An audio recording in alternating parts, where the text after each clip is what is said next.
The following was recorded in front of a live studio audience at the Studio 21 Podcast Cafe. This is the United Podcast Network. The following program is closed captioned for the thinking impaired. By tomorrow, I will rule the world!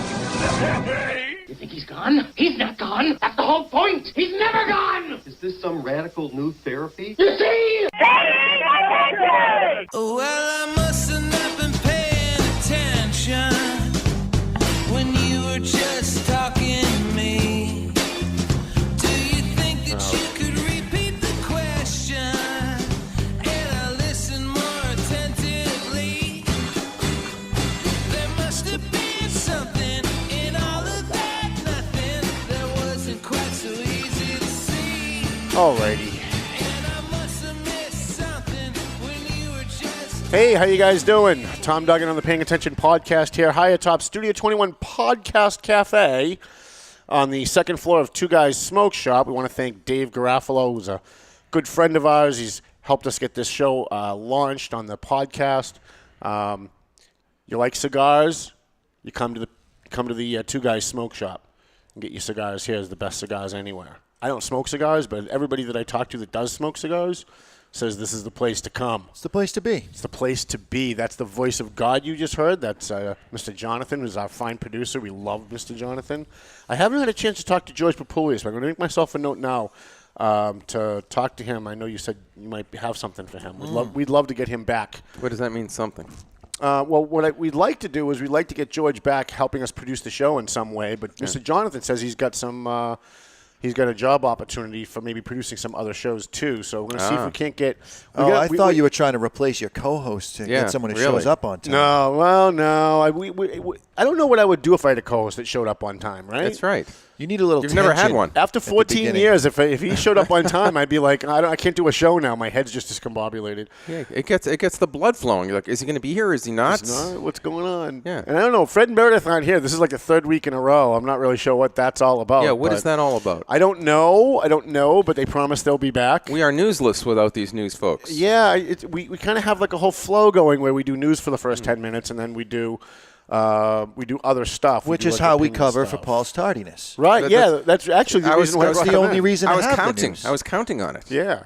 So I do every week. Hopefully they're going to go out and they're going to make their first sale for the Valley Patriot and the Paying Attention podcast. That'd be great. Oh. If you'd like to sponsor the show for $50 a week, you can sponsor the program. We will do live reads. We'll do live commercials. And if you wanted to do a crossover where you wanted to put an ad in the Valley Patriot, you can put your business card in the Valley Patriot newspaper for $99 a month, right? And if you do that, we will cut the rate of sponsoring the podcast down from $50 a week to $30 a week, and we'll give you a good deal for doing a crossover. And we will promote the living crap out of your business. Trust me. Those people who follow me on Facebook see all the promotions that we do for the people that are sponsoring the show, that are sponsoring the Valley Patriot. New Valley Patriot is on the streets. I spent most of the morning, Paul, today and most of yesterday out delivering the Valley Patriot out in Methuen. I do all the deliveries myself in Methuen because it's our best community, and I want to make sure that they get done and they get done right. Not necessarily done on time. I still have a few left to do, but the new edition of the Valley Patriot is out on the streets. Oh, good. I know most of Lawrence is done. And I know downtown North Andover is done. I don't know. None of my other drivers have checked in with me, so I don't know what other communities are done or not done. But is it up online? It is up online. We actually posted online before the print edition is actually printed. So when we finish the paper and we email it to the printer, we post it online right away. So those who want to read it online, they can go to valleypatriot.com and they can flip through the paper that way, or they can download it and do all that. Why don't you tell everybody stuff. who's listening now who's never heard of the Valley Patriot, perhaps, one sentence, what makes it unique out of all media outlets in the world? It's independently owned. We're not owned by a corporation, so we're not. So you're not beholden to any narrative, you could say. Right. And so people are always trying to pigeonhole us. You're a conservative paper. No, we're really not a conservative paper. You're a Tea Party paper. No, we're not really a Tea Party paper, though we do cover a lot of Tea Party stuff. You've got a narrative. You're this, you're that. No, we're really not anything. We're just a newspaper. That's what we are. We cover local news. We cover state news. Sometimes we cover national news. And but you also have many editorials. Yeah, we have a lot of columnists. Yeah. And this month we actually have a column by Dr. I'm going to try and remember his name, Padmanabhan. Dr. Bharani Padmanabhan, who was the winner of the First Amendment Award from a couple of years ago. His column this month, I hated every single word in that column. Okay. Every single word. He sent it to me, and I sent him an instant message. Even the and ends. Yeah, you really hate every single word in that column. I hated it. And I said, what are you doing picking on my girl, Suzanne Bump, in my newspaper? And he said, well, that's my opinion. You can pull the column if you want. I'm not going to pull the column. Just because I disagree with it. In fact, I'm more likely to print it because I disagree with it than if I agreed with it. Because the columnists who write for us, it's about what they believe. It's not what our narrative is or what we believe. So you're going to flip through the paper from time to time and you're going to read something and go, yeah, that doesn't sound like something Tom Duggan would agree with. That's the point. A newspaper is not supposed to be, we don't run this newspaper as though it's me promoting my narrative and my opinion. In fact, we try to do quite the opposite. We have periodically a lesbian who writes for us. She writes about all kinds of left-wing lesbian stuff. I don't agree with 90% of what she says. It makes people crazy. My Tea Party friends go nuts when they see it. Why are you doing that? We're doing it because that's her opinion. That's her take. And the Valley Patriot is really kind of a repository for people who have different opinions. It's not for me to promote mine. My opinion is in my column. The editorial board's opinions are the editorial. We actually do have an editorial board. Most of them don't want anybody to know who they are. But I'm actually smiling because I think half the reason why you have your lesbian columnist in the newspaper is to offset my column, which probably a lot of people think are probably have as many people hating my column as her column. But sort of the opposite viewpoints. It wasn't the purpose, but it certainly served a bonus to have the two of you together. Because she's so left-wing and you're so right-wing, I think and we call that page the Culture War page, right? Yes. So she hates every single thing you write. I'm pretty sure, hates every single thing she writes. But think about it from the reader's perspective. See, I don't write this, I don't publish this paper, to satisfy any political narrative. I do it so that we can educate our readers. So if you've got readers out there who aren't really politically, they don't have an ideology. They kind of just go with whatever. They read her column, and then they read your column, and then they can make their own decision up, right? They can make their own mind up as to what it is that they think is right and wrong and what they agree with and what they don't agree with. And I can tell you that I get just as much hate mail from our lesbian columnist, on our lesbian columnist, that I get about you and your column, although the people who hate you seem to be much more hateful. The people who hate you really, like the people who hate her don't really hate her. They just hate that we have a lesbian columnist. The people who hate you really hate you. Like the only, I'll say it again, the only reason that we brought you back, or the reason we brought you back, is because we did the first 3 shows. We didn't have Paul.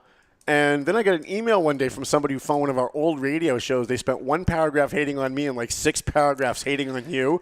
I went, that's what we need. We need Paul to come back. Actually, it's very telling, and I've written this several times on Facebook, that leftist ideology inherently has a hateful tone to it. Yes. They don't attack ideas or movements. They attack persons. Right. And so what you're saying, it's not surprising at all. It's unfortunate, but it's not surprising. Leftism is based on self-loathing. Self-loathing and projecting that onto other, not ideas or movements, but other persons. Right. That's why, in order to feel a little better about themselves, they have to hate and publicly hate others. Right, yeah.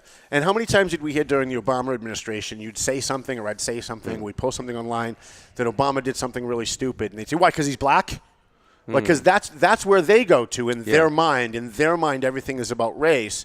And you can't disagree with a person who's black, because if you do, it must be because they're black.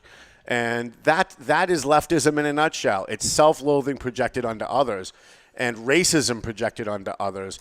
And it's really kind of maddening when those kinds of people end up achieving some kind of political power and they're making decisions for other people. I really enjoy discussing and debating ideas. It's impossible to do that with a lot of people with that ideology. Well, let's do that right now. Right. We're actually doing the show a little early today because we're going to go see Sean Spicer in Boston tonight. Any questions for Sean Spicer you'd like me to ask him, Paul? I'm sure you've got something good. Well, no, I would just ask him what the real reason is as to why he actually left. Was it Trump's idea? Was it his idea? Yeah, and what do you think he's going to say? I why would you ask a question you know you're not going to get an answer to? Well, that's what I would want to know. I don't know. Want to know. Yeah. But, all right. Okay. Well, what could you ask him now that he's out of office? What are you going to ask him? I have a couple of pretty good questions I'm going to ask him. Yeah, you want to let us in on it? Yeah. One of the questions I'm going to ask him is when you're off camera, when you're not, when you weren't being the press secretary for the president, did you ever grab any of those idiot reporters privately and just throw them up against the wall and go, what the fuck are you talking about? Like, why are you lying every time the camera goes on? Like, did you ever want to just do that? Did you ever do that? That's what I want to know. Right. Because if I was the press secretary and I had to deal with the kind of stupid-ass questions that get asked every single day, I think when the cameras went off, I'd go over to at least one or two of them and say, not for anything, but, we're dealing with a possible war in Syria, a possible war in North Korea. We're dealing with an incursion on our border. We have an economy we have to take care of, and all you want to talk about is a porn star. What is your effing problem? That's what I'd be doing, and because I'm a real person, that's what I'd be going to ask him. I think the effing problem underlying the whole thing is that the left wants to do everything and anything they possibly can do, ethical or unethical, to get this guy out of office so he doesn't appoint another Supreme Court justice, so killing preborn babies will not be legal anymore. Yeah, I think you're probably right about that. I don't think I don't think everything centers around abortion like you think it does, but it certainly is the mainstay of the left for sure. It's certainly one of How can they possibly get credibility if every day they have 3 new stories that are gotcha moments? Mm-hmm. Number At one, least 3. There's a good percentage of the country that shares that philosophy, so they don't depend on their rationality. Minds won't be changed. Yeah, they don't depend on being reasonable. And number 2, they know that there's another big chunk of the electorate that are basically unthinkers. And if you say it, and if you say it enough times through the media, which is supposed to have authority, they'll believe it. Yeah, I don't think they care what the average person thinks. I think it's a circular, I'm trying to say it in a non-crass way, but it's a mutual masturbation society. That's what it is. They're only there to make their colleagues happy. They're trying to out-liberal each other. You watch these press conferences with Sarah Huckabee, and one person will ask a question that's just completely outrageous, and then the next person will ask something actually more. You go, there's no way they could ask something more outrageous than that. And then 5 seconds later, another idiot reporter will ask something actually more outrageous than the last question, because they're not trying to get information to educate the public. They're trying to out-liberal each other so they can pat each other on the back and go, did you see that question I asked? Ha ha ha! Look what we just did. And they've completely lost their purpose. The American press has completely lost their purpose. Their purpose is supposed to be to educate people about what our government officials are doing about the government, not who they slept with, not what he's thinking about. You watch these. I watch these press conferences every day, and it's just ridiculous.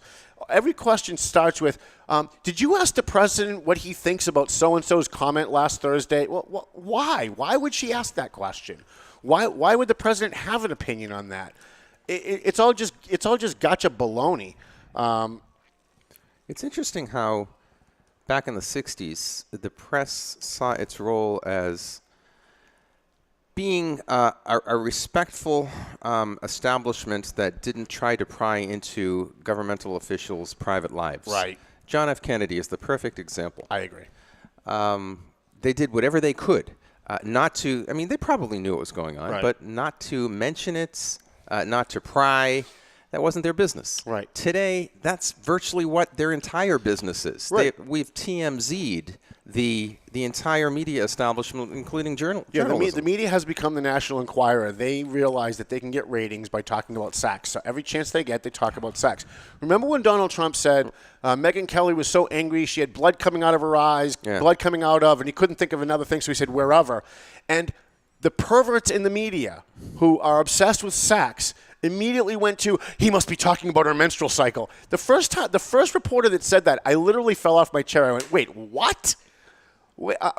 How do you go from wherever to that? Does the word wherever mean menstrual cycle? I'm looking it up in the dictionary going, maybe I missed that revision. I don't know where that came from. And then they promoted that over and over and over as if it was fact that that's what he was referring to, because they're sex obsessed. They're a bunch of perverts.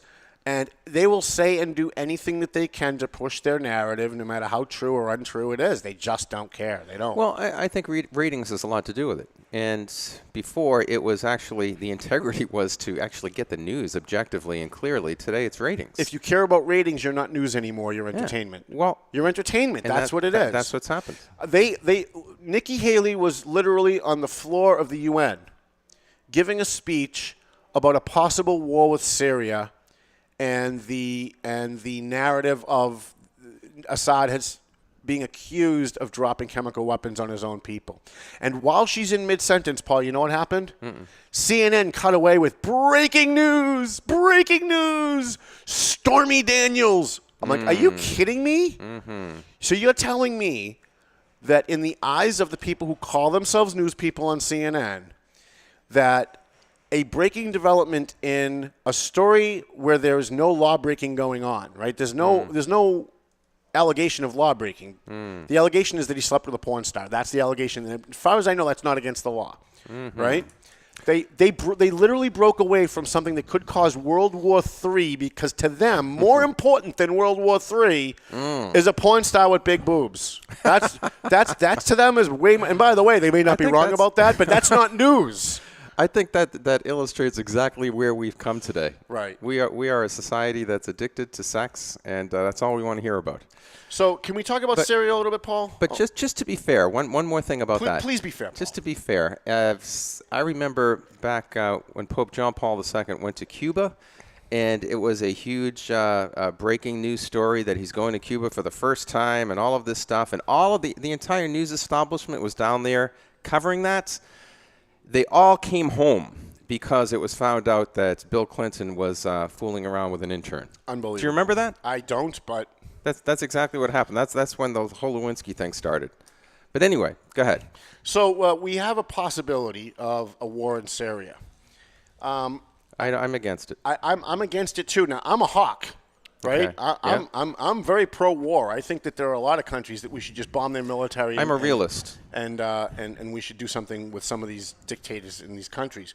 However, I sit and I watch CNN in my office all day when I'm working if I'm in my office, and they show us a video, and they tell us what the video represents, but there's no evidence for what they say the video represents. So what they show us in the video is a bunch of kids who have adults pouring water on their faces and water over their heads, and the narration is that the president of Syria, Assad, has dropped chemical weapons on, quote, innocent civilians. So I could spend 3 hours just analyzing those two sentences. First of all, we don't know where the video came from. Okay. Right? No one said this is a video from Bill Smith. Could be stock footage of something. We have no idea. And this happens in Israel all the time. They use old footage and they pretend something new happened. All right. So first, we don't know where the video came from. We don't know what street it was taken on in Syria. We don't know who the people in the videos are. We don't know if they're pouring water over their kids' head to keep them cool because it's a hot day. But we're told that, as a fact, that this video represents innocent children who were bombed with chemical weapons by Assad. Now, they can't tell us for sure how they know it was from Assad. There's no evidence of that. They haven't presented any evidence. They haven't presented any evidence that the video is real and that the video represents what they say it represents. But moreover, you've got a lot of people in Syria. There's a lot of different factions in Syria that hate Bashar Assad, the president of Syria. But those factions are Al-Qaeda and ISIS and spin-off groups of Hezbollah and all these other terrorist organizations. Yeah. So why is it that we're going to take at face value that these videos are real, that it is what they say it is, and then we're going to take military action based on that? I always thought we needed a little bit more than that before we start dropping bombs on people. Here's the other thing that really bugs me, and then I'll open it to you. I am so tired of the news mindlessly using the phrase innocent civilians. You are. Number one, do we know they're innocent civilians? Because terrorists, by definition, are civilians, right? Al-Qaeda, they don't wear uniforms. They don't have ranks, right? They don't march in formation. Yeah. They don't have a base where they say, here's the Al-Qaeda base, right, where everybody trains and they did, but we blew them up, right? So whenever there's a bombing going on in Africa, in the Middle East, and they say innocent civilians, women and children were bombed. Women, like, I guess it's okay to bomb men, but if you bomb women and children, that's just wrong, right? Especially in a country where we're not supposed to have genders anymore. I thought there was not supposed to be any gender, right? So, a post-gender a world. woman can be a man, a man can be a woman. Gender is fluid. But if you bomb a woman, if you bomb women, that's bad. Well, if they identify as women, okay, that's all bad. right. But did we ask them if they identified as women? I want the proof. We should take a poll before we say right? statements like that. Yeah, I mean, this is ridiculous. So whenever they say bombed innocent women and children were hurt. I always shake my head and I take right to Facebook immediately and see how do we know they're innocent, right? Yeah. And why is bombing, quote, innocent women and children more wrong than bombing men? Because I think bombing people, anybody who's innocent, is probably a bad thing. If you bomb 100 men or you bomb 100 women and children, you've still killed 100 people who are innocent if they are in fact innocent. Well, first of all, I think it's a lot to unpack, Paul. Yeah, too much to unpack. But just I had other thoughts that I completely forgot. So I'll just remember with the last thing that you said. All right. It's the kind of thing where we need an entire show to examine this notion of why people think women and children should be protected more than men. Right, especially when gender's supposed to be fluid. Well, in our day with gender ideology and feminist ideology, it sort of doesn't fit well. So we need to completely unpack that as to what is real and what is ideology. Right. But we won't do that today. With regard to that whole mess in Syria, it just seems to me I'm an advocate of the just war theory, so you call me a dove. I'm not necessarily a dove. I kind of think you are. I'm certainly not a hawk. I think you're very anti-war. I advocate the just war theory. Now, in the just war theory, there is one criterion. By the way, whose theory is this? I'm not trying to interrupt you. It goes all the way past Augustine to Cicero. It's just traditional. Okay, so it's a historical phrase, just war theory. It's a historical phrase that most of Western civilization has followed throughout history. Is this the you're attacking me, so it's okay for me to attack you theory? Not necessarily. It's a little more complicated than that. Of course it is. But it does. You don't expect Paul to give you something simple, or do if you? you attack Tom, it's okay for me to attack you because Tom's my friend. It's okay for you to defend Tom, yes, by stopping me, yes. But not to attack you directly. Yes. So that's one of the criterion. It has to be defensive. Gotcha. No wars can be offensive. If war has to be defensive, it has to stave off an unjust aggressor either against you or your nation or against another smaller nation. Right. Okay, here's one criteria that we don't seem to listen to all that much, and that is, if we go into this war, will what is created by that result in more harm than good? That is the criterion that I think we need to look at, as well as the others. And in a situation like, and you'll disagree with me on this, Iraq, even perhaps Afghanistan, and I think certainly Syria, we'd have to look honestly and objectively and say we probably won't do more good than harm. So even if we have a justified reason, like the guy used chemical weapons, I'd say leave that to the United Nations to deal with. First, I supported the war in Iraq. Right. I still think that the war in Iraq was a good thing to do. We executed that war, I think, in 4 days. We deposed Saddam Hussein in like 3 or 4 days. The problem was how we screwed it up afterwards by not allowing the infrastructure of the country to be maintained, the infrastructure of the military to be maintained, and transform it into a democratic society, to transform it into a more free society. If we had a better strategy for what happens after we win the war, because there's no question we were going to beat them, right? We're the most powerful nation in the history of the planet. I do not think that it's reasonable to think that they would have easily morphed into a democratic society. Not only would it have been easy, but I certainly think it could have happened, and it could have happened with far less devastation than it did if we'd had a better plan for after the war, which the war only lasted 4 days. When people think of the Iraq War, they think of all the baloney that happened after the war, where we had to stay there and stabilize the country. That wasn't the war. The war was the first 4 days where we deposed Saddam Hussein, we kicked his military's ass, we bombed the living crap out of every single military installation so that they couldn't fight our men on the ground. The problem that we ran into was that there were a lot of factions that Saddam Hussein, as a strong dictator, was keeping in check. You're proving my point. my point was, in the long run, is it going to cause more harm than good? Well, I don't know that I'm proving your point. I think that we should have gone in and we should have done it, but we should have had a better strategy for how to handle the after part. If we're going to go into Syria, which I don't think we should do, but if we're going to go into Syria, we ought to have a very clear plan on what to do. When we have to have a plan B. What happens if things go wrong? What happens if we depose? What if we go into Syria and we kill Assad? And all of a sudden, he's not there anymore as a strong dictator. Right. And ISIS now owns the country. Or Al-Qaeda now owns the country. Or worse, Al-Qaeda and ISIS team up, and they now own the country. And by the way, there's all kinds of chemical weapons there. Yeah. The chemical weapons that were in Iraq that everybody claimed didn't exist are in Syria. That's where they are. And that's what's being used. And if you go to any of these ridiculous organizations, I'm trying to remember, the non-governmental organizations, can't think of the name of it, I'm sorry. They got websites, you can look it up. These organizations that claimed, oh no, there was no weapons in Syria, there was no weapons in Iraq, there was no WMD. Yeah, they're all in Syria now. They've been moved to Syria. That's where they are. And we know that Iraq had weapons of mass destruction. How do we know that? We sold it to them. They were our weapons that we sold to Iraq during the Iran-Iraq war.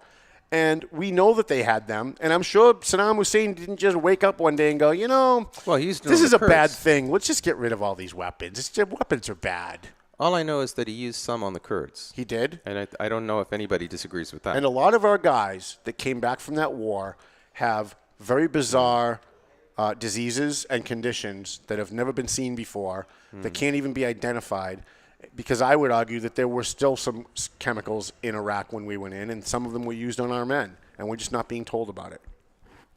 But I'm against going into Syria. I think we're being lured in, and especially since this all happened like the day after President Trump said we're going to pull out of Syria, which he shouldn't have done. Oh, I tend to think, and I'll take a bigger picture on this. All right, Paul. We were lured into the entire Middle East with 9/11. I think that was an overall plan of getting the United States involved so that they can weaken us as a country, and I think it worked marvelously. You might be trillions. Right. As the Donald Trump before he became president said, we spent trillions and trillions and trillions of dollars in the Middle East that could have been helping our country, and what have we gotten out of it? That's what he said. You might not be wrong about that, Paul. I still think going to Iraq and Afghanistan were good things to do. We killed an awful lot of Al-Qaeda. We killed an awful lot of ISIS. We wouldn't have had to if the strongmen were still there. Well, that's true. And whenever you're going to get rid of a strong people, you have to remember that not every country works the way we do. And when you have a guy like Assad, when you have someone like Saddam Hussein, when you have someone like the dictator that was in Libya. If you get rid of them, there's a huge void that's going to be filled by another dictator kind of situation. And all the leftists in America run around crying about what these dictators do to, quote, their own people. But they never really delve down into who their own people are. Saddam Hussein, he gassed the Kurds. He did a lot of really horrible, despicable things. He was also killing terrorists. There were terrorists in Iraq, but they weren't mobilized like they are now. They didn't have a base. They didn't have arms. They didn't have a lot of the things that they have now. And they didn't have networks. He pretty much kept them at bay by killing them and sometimes torturing them. And I'm not saying that's a good thing, but what I am saying is that when you paint one side as bad because of what they do and you don't take into consideration who it is they're being bad to and why, then you're really only looking at one side of the equation. It was also a big pain in the butt to Iran, which wasn't such a bad idea. Right. I agree. Yeah. All right. Do you want to take a quick break, Mr. Jonathan? We'll come back. We're going to talk about the Attorney General in Massachusetts has decided that she's taking your guns. She's taking your guns, kids. And she's decided, and a federal judge has decided, that semi-automatic rifles are now weapons of war. They're assault rifles. They're assault weapons. I carry a 9mm pistol. It's an assault weapon. Every weapon's an assault weapon. A knife is an assault weapon. Everything is an assault weapon. Let's stop using stupid terms. What about 16-inch baseball bats in the hands of a teacher? Is that an assault weapon? Sure is. Just checking. You're asking the wrong guy on that one. Sure is. We'll be back after this. I'm paying attention.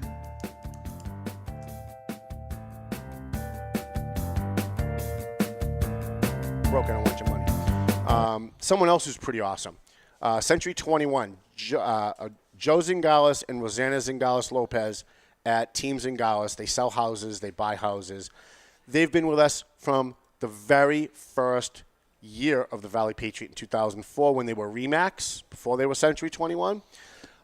Joe gave a $2,000 scholarship last year at our bash. This year he's giving a $1,000 scholarship at the bash. He sponsors our police rallies.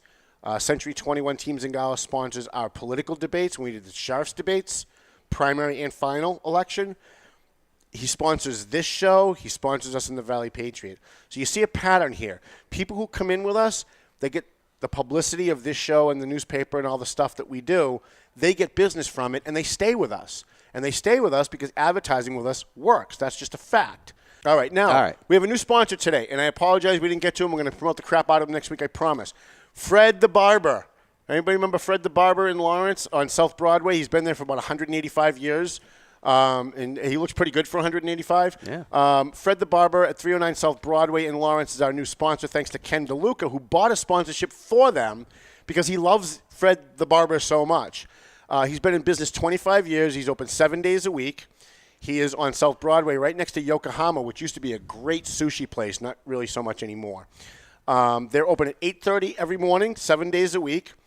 Fred is there Monday through Friday, and Mike is there every other day. And you can still get a $15 haircut. Nice. Like, I don't know anywhere else you can go, anywhere, including Lawrence, where you can get a $15 haircut, even with the 5,000 barbers there are all over North Lawrence. And they're open Fred the Barber. Fred the Barber is our new sponsor, and we certainly appreciate him. Then we've got Angelo Memolo from A&M Auto Body. He's in the old Metropolitan Building on South Broadway, right down the street from Fred the Barber. So you go get your car taken care of, and you go get a haircut while you're waiting. How about that, That's right? great. So you go see Angelo in the old Metropolitan Building on South Broadway in Lawrence. Angelo is such a great guy. He advertises in the print edition of the Valley Patriot. He advertises on this show. And this morning, Paul, he called me and he said, "How much is it for a table to your bash?" Okay. I want to buy a table. He said, "I'm probably only going to come with 1 or 2 people. So how many ever empty seats there are at my table, you can have a veteran sit there for free. I'll pay for their ticket." That's awesome. So that's a guy you want to do business with, right? I do business with good people. And if I have an advertiser that's not someone like Angelo, I really don't want their money. I don't care if I go broke. I don't want your money. Twin Lights Security, Patrick McLaughlin, Mike Thibodeau at Twin Lights Security. They not only are a great security company that provides personal and business security, they're also private investigators. And not only do they provide, they're going to be providing for free the security at the 14th anniversary bash next Friday on March 23rd. But they also employ me. I do private investigations with them from time to time when they have a need. When they need somebody to do like a real investigation, because I'm an investigative reporter, it's kind of like what I do. Who do we miss out? You know what happens if you're not paying attention. Look, anybody who wants to run can run. And Marcos Devers won handily in white neighborhoods in South Lawrence. And I thank all the voters who voted for Marcos Devers. On the other hand, no white person will ever beat a Hispanic in North Lawrence in Spanish neighborhoods. On their own. If Barbara Gonzalez runs against Jesus Christ in District C, Jesus isn't winning. And you know it.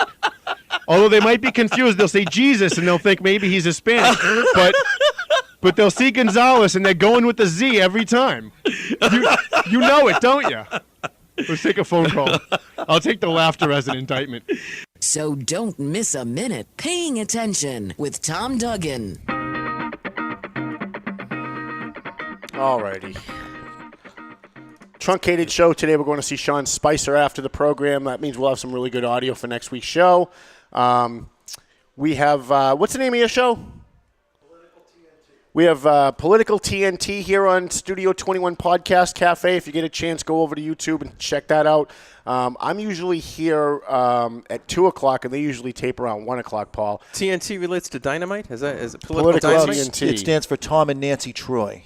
They're Honestly? brother and sister. All right, a little play on words right. there. That's right. And she's very conservative, and he's very liberal. And so I come in. So it is dynamite. And they literally are screaming at each other like you're at Thanksgiving dinner. Right, yeah. And it's really fascinating because she kicks his ass every single week. Yeah, okay. I don't know if that's exactly the case. I would say I agree with her more than I agree with him. Really?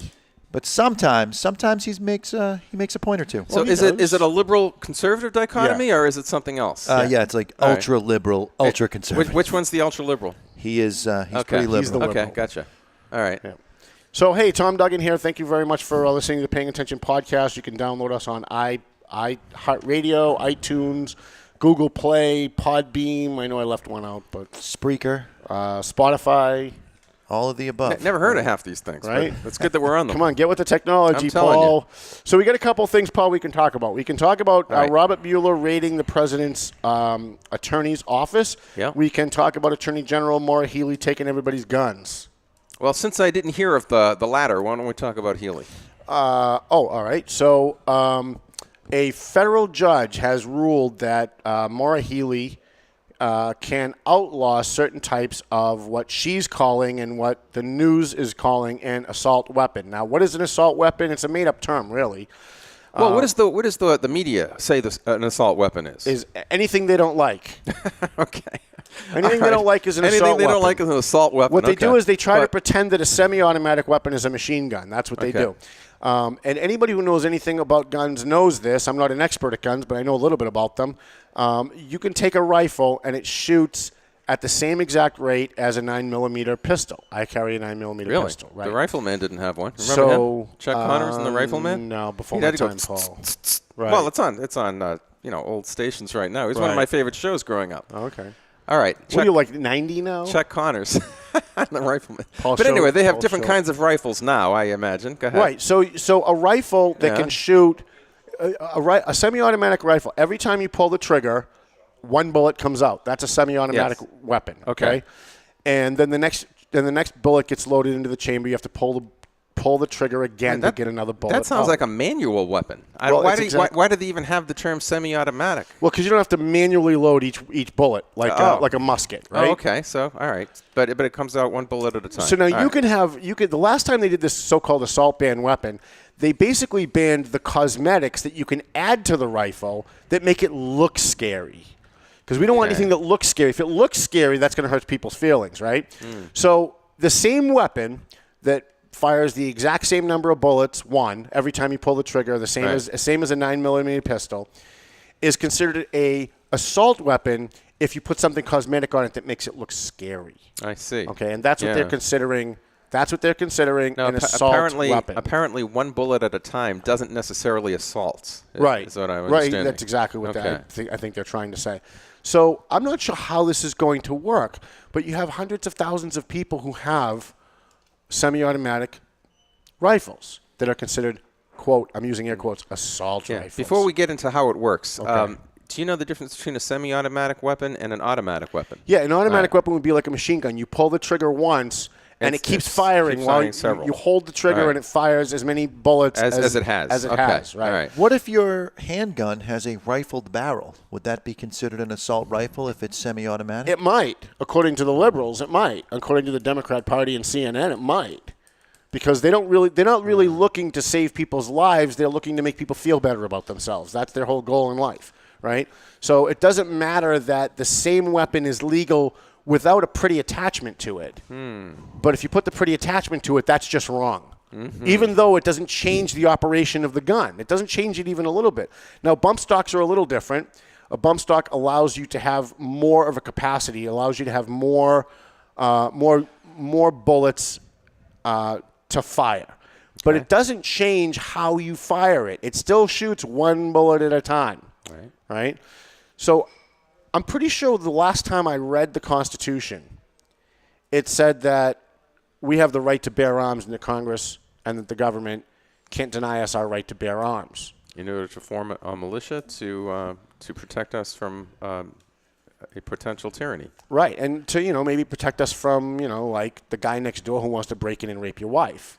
Well, the tyranny part I object to, because with any submarine that the U.S. has in its Navy, it can wipe out the entire U.S. So there's nothing that your fully automatic rifle can do, short of owning a bazooka that's capable of firing a round that'll find a submarine.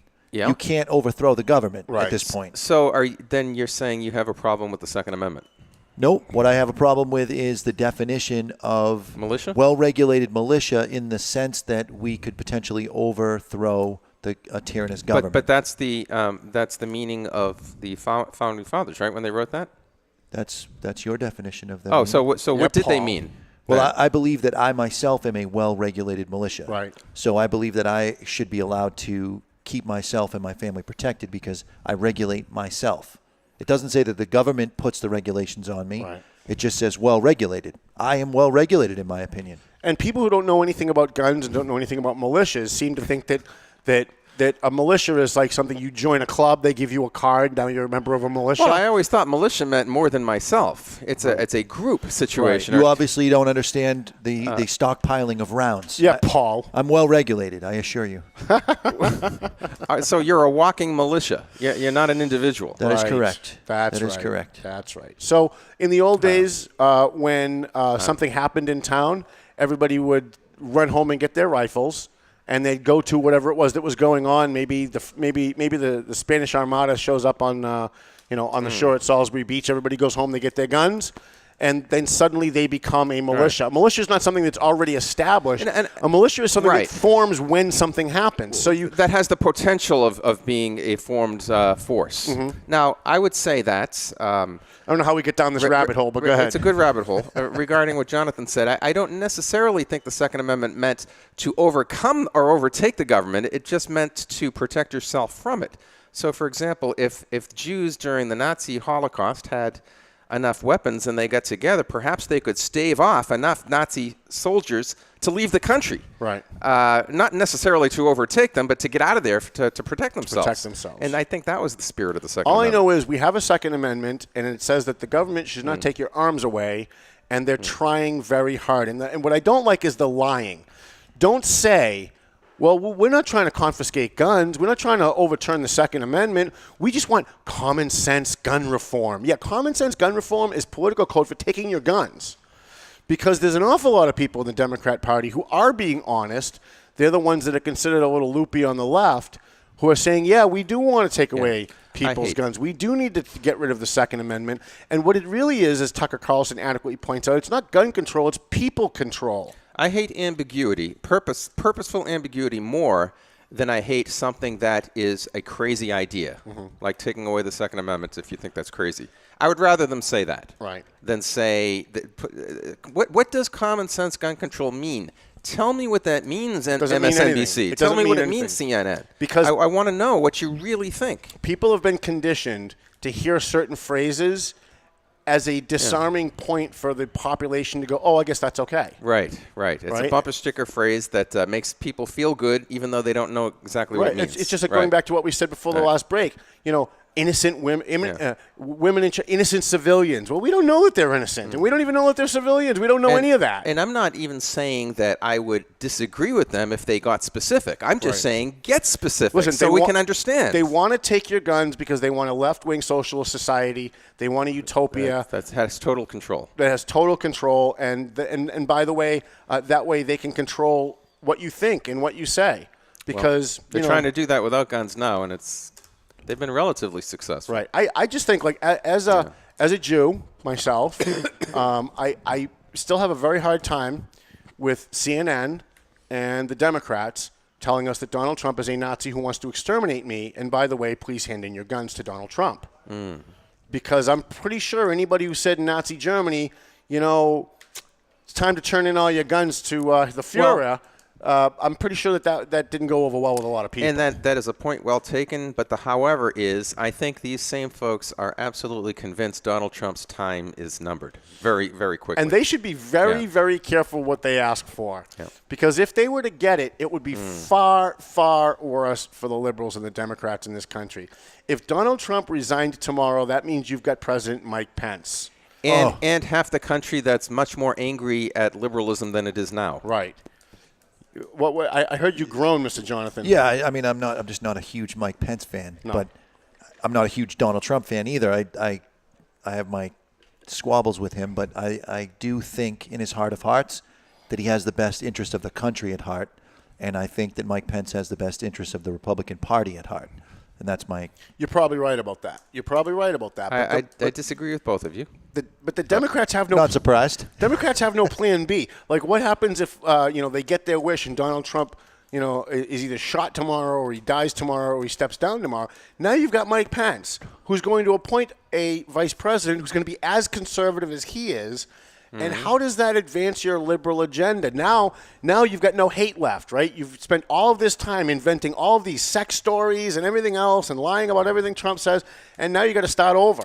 Well, because Mike Pence is a boring guy who doesn't sleep with anybody, probably not even his wife. Well, not only doesn't sleep with anyone other than his wife, but he won't even be in the same room. Do you remember that controversy? Yes. And do you remember he how won't be in the same room as another woman? Just talk with her if there isn't anyone else in that same room. And remember when he was mocked for that? Totally, completely. And yet the same people who mocked him for that are now the ones leaders of the Me Too movement, right? Yeah, and they're all going after Donald Trump for sleeping around. No, so like, which one is it? Right. I mean, there's no consistency. The same people who defended Bill Clinton, who had sex in the White House, who sexually harassed and I would argue raped someone in the White House. They made excuses for that, but Donald Trump, who had sex before he was president, maybe with a porn star, maybe about 15 years. That's before he was that's a president. horrible thing. Yeah, I mean, behavior is something that you vet before November 8th. Right. Behavior within the White House as you're doing your job, that's a different story. I agree. And that's why Bill Clinton's stuff was a little worse than Donald Trump's stuff. Far, far worse. In terms of presidents. She was an intern, and we're told by the Me Too movement, we're told by the feminists and the Democrats that rape is not about sex. It's about what, Paul? Violence. Power, right. Right? So they tell us first that rape is not about sex, it's about power, and that you are sexually harassing someone if you ask them out at work if you have power over them like you're their boss. And yet it was okay for the President of the United States to have sex with an intern, a young girl intern, in his office. That's very Harvey Weinstein-ish to do that. It's very rape-ish, if you ask me, according to their definition. According to their definition, that's rape. So first, you can't equate the two because Donald Trump was sleeping around supposedly on his wife before he was president, not in the White House, and it wasn't somebody who worked for him. Yeah, I mean, you could make an argument this was extremely immoral behavior that you would not admire in anybody. I kind of admired it. Did you see Stormy Daniels? Well, you're a different story. I am a different story. But as president, he seems to be behaving himself at least non-verbally. Yeah, verbally he's not behaving himself, right? But non-verbally it seems to be. Right. Does anybody care that Harry Truman called Jews kikes today? Is there anybody today running around all upset about that? Is anybody all upset about the fact that LBJ called black people the N-word on tape and is proof? Nobody runs around talking about that today, right? Nobody cares. What they care about is what did these two individuals accomplish as president? What did they do? And 25 years from now, nobody's going to care what Donald Trump fucking tweeted today, even though CNN's going to spend a whole week on it. No one's going to care. What they're going to care is, at the end of his term, what did he accomplish? Is the economy better? Do we have a wall on the border? Are police officers more safe? Are our communities more safe? Are our schools educating our kids, more effectively? That's what he's going to be judged on, not what he says. So all of this other stuff is just white noise. It's all just a distraction. Because I think yesterday or the day before, Donald Trump signed an executive order that had to do with welfare to work. Did you see that? Yes, I heard about it. Didn't hear about it on CNN at all. You know why? They were too busy talking about Stormy Daniels. Well, I'm still waiting. Because it's an excuse to put her up there. And by the way, they always show a picture of her with her boobs hanging out. Yes. With the hugest cleavage you've ever seen in your life. And I keep looking at that going like, how the hell is ratings. This? How is this news? It's not news. It's all a National Enquirer type ratings. That's all it is. It's unbelievable. But I'm still waiting for the story about the YouTube shooter to be all over the news. Yeah, where is that? And by the way, I've been waiting for weeks. Have we learned anything about the shooting in Las Vegas? No. I don't think we've learned anything about that. No. So a guy shot up a whole bunch of people in Vegas. We still don't know anything about it. But the news has completely moved on to Stormy Daniels because that's way more friggin' important. Yeah, more salacious. Unbelievable. So yesterday, we've got about 5 minutes left. Yeah. So yesterday, it might have been the day before. I don't get much sleep. So it was either yesterday or the day before. They're all the same. The FBI raided the office and home of Donald Trump's personal attorney. Yes. We are told today by CNN that what they were looking for was information that had to do with the infamous Access Hollywood tape. Oh, is that right? Yes. I didn't know the whole story. That's what they were looking for.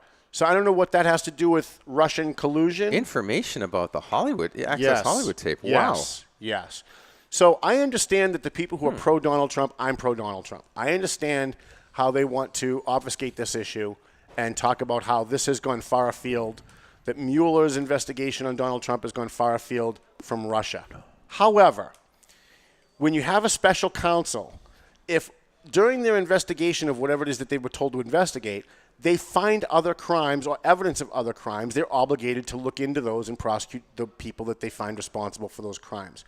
We have not seen what Mueller has found or what he thinks he has. So I can't come on here today and say what he did was wrong. Right. The president is yelling and screaming about lawyer-client confidentiality. He certainly has a point on that. But what we're not talking about is what were they looking for and what's that underlying crime. Everybody's sharing on my Facebook page, share this out if Mueller's gone too far. How can we know that We don't know yet. We don't know that Mueller's gone too far. I want to see what he has. I'm open-minded on it.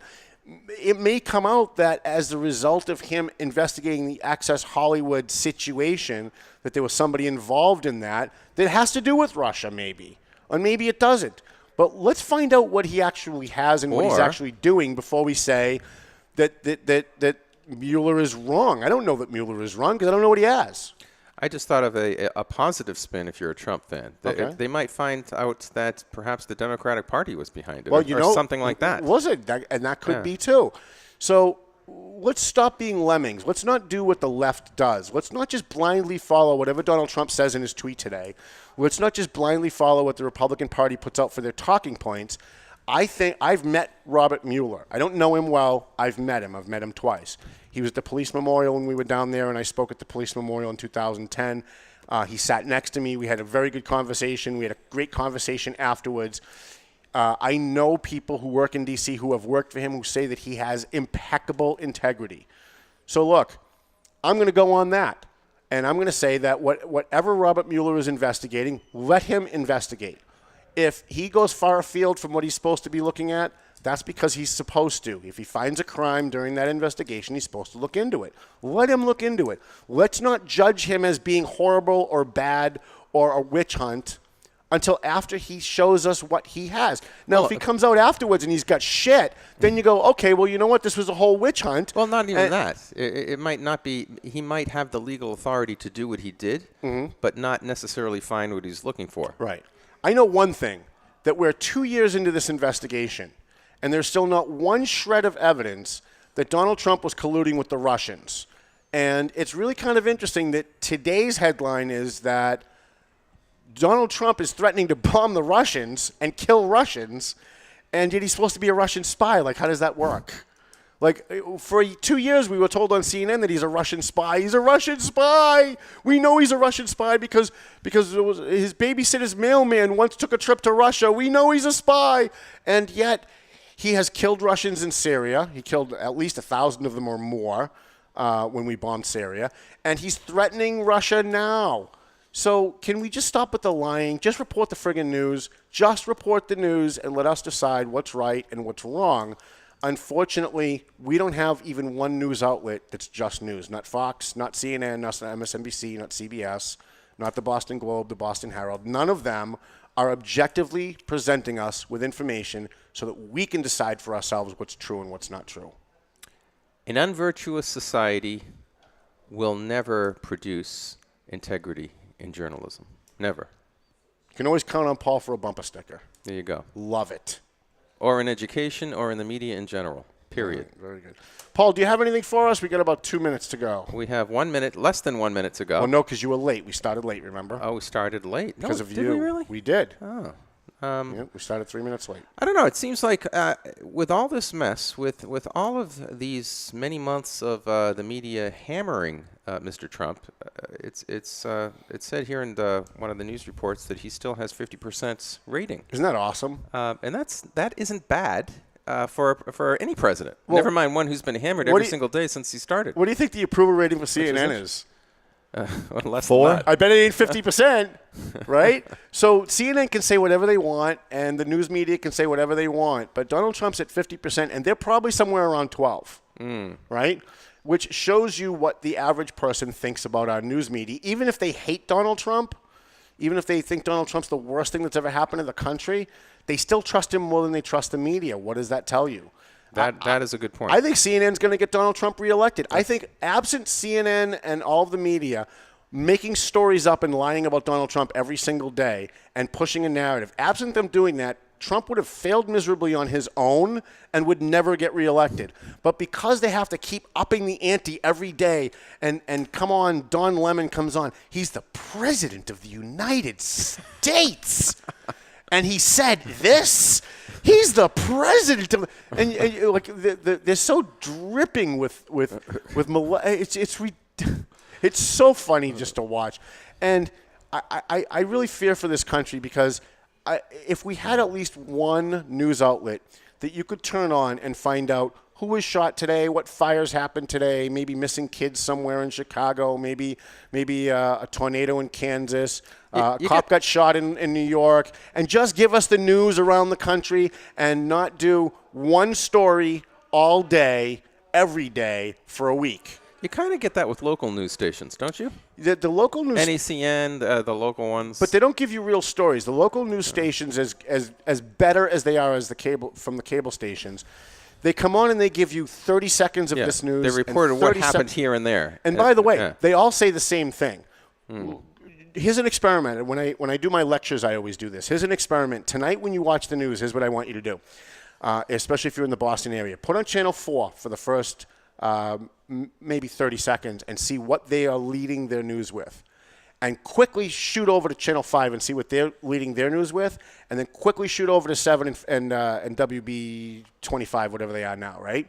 They all lead with the same story, using the same adjectives to describe the same story.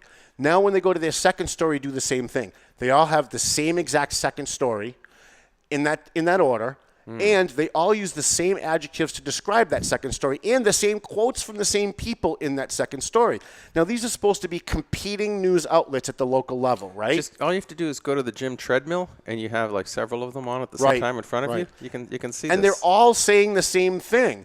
And yet last week, CNN came out with this story about how I guess some conservative group had all the same story on a whole bunch of different stations all at the same time that was all worded the same, as if this was breaking news. This was startling. This was crazy. Like, who would ever heard of such a thing? This happens every single day on television, and they're supposed to be competing. What does this tell you, folks? It tells you that they're not competing for anything.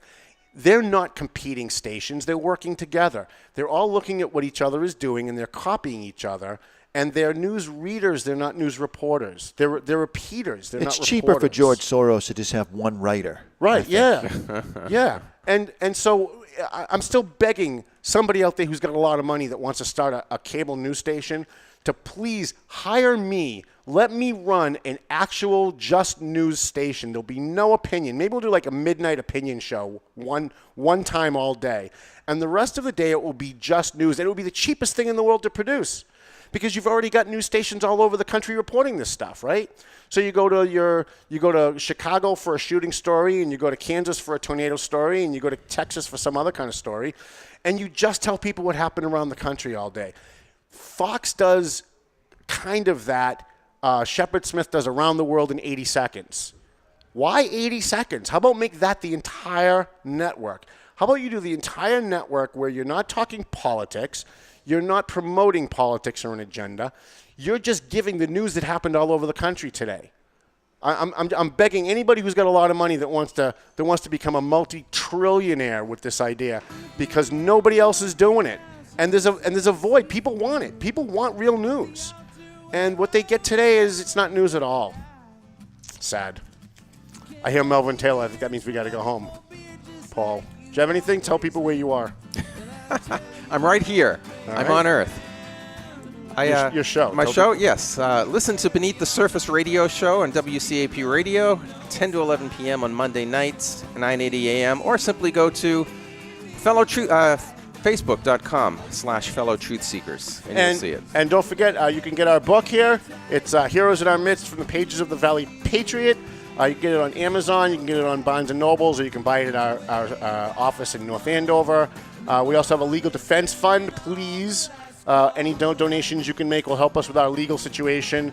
Don't forget, you can get the Valley Patriot on the streets of the Merrimack Valley, southern New Hampshire, northern Massachusetts. Melvin Taylor says we've got to go home. So go home already. Telling you to go home. Telling you to go home.